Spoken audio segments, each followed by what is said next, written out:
Good morning, everyone. What a joy it is to have this privilege to update about our work, our ministry in which God has called us to do in Arusha, UK. My wife and I, we are Church Mission Society mission partner second to Arusha, UK. We feel really blessed seeing you all today right in front of us, although just on screen. Without further ado, let me begin my talks. First, I would like to highlight the brief history of Woolfield. According to some historical accounts, Woolfield was a farmland turned into a brick-making field in 1826. Later, London Borough of Ealing took over in 1963. Since then, it became a council-run allotment area, but never attracted a significant interest. Therefore, the site became very neglected and used for illegal dumping and for illicit drug dealing. When Kim and I first saw Woolfield in 2012, the site was really abused. In fact, we saw 6, 7 people in the corner taking drugs. It was not a nice place. Arusha UK could acquire the site in 2013, and the work began with clearing the site. We took out over 50 tons of rubbish in that area, all sorts of waste. The actual restoration work starts with laying a footpath to improve the access and installing a food growing area, wildflower pond and sensory garden, and which we work very closely with the Ealing Association for the Blind. And over 1,000 primary school kids participated in designing the site. And in 2016, with the local residents, we planted over 60 fruit trees, 30 varieties, and over hundreds of hedgerows. We had many people over 2 days, and also the mayor of Ealing came. It was a great day.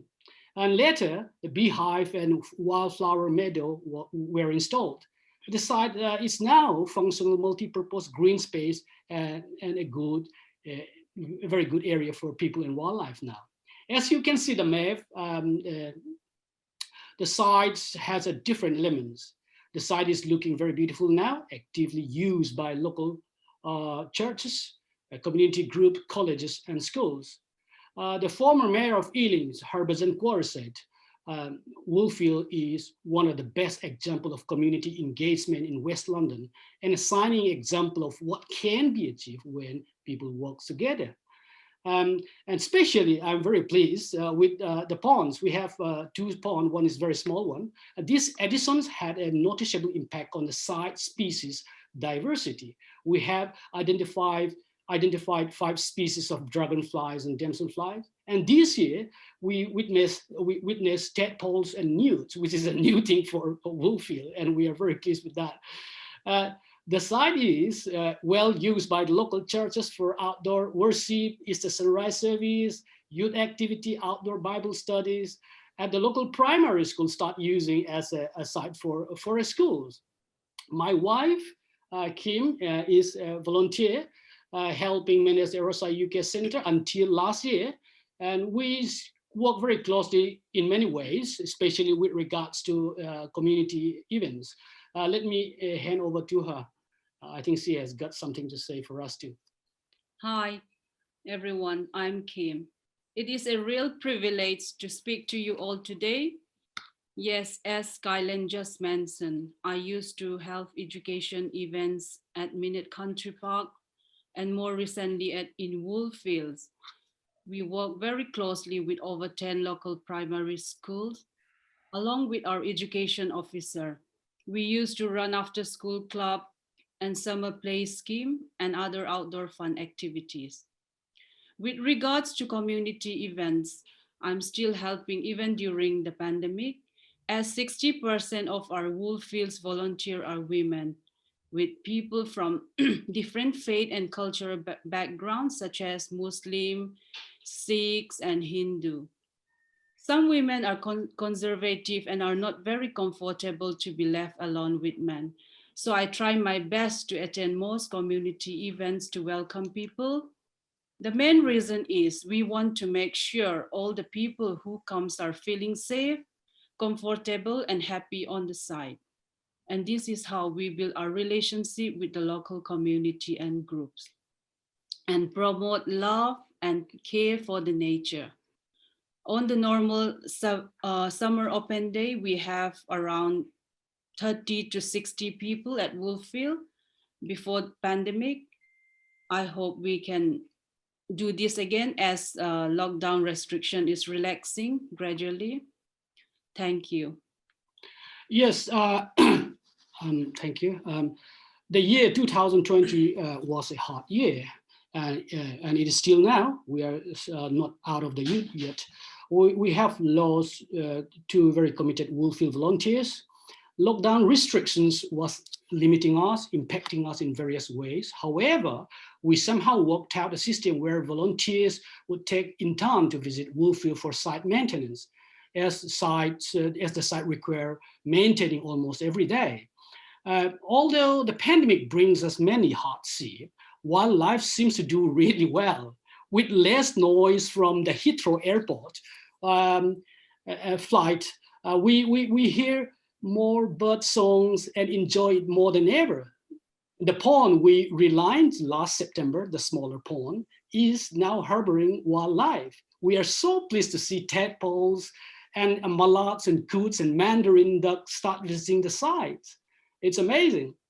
Woolfield is now a registered social prescribing project as it provides incredible space for physical and mental healing and recovery. The project is run in partnership with our local GPs.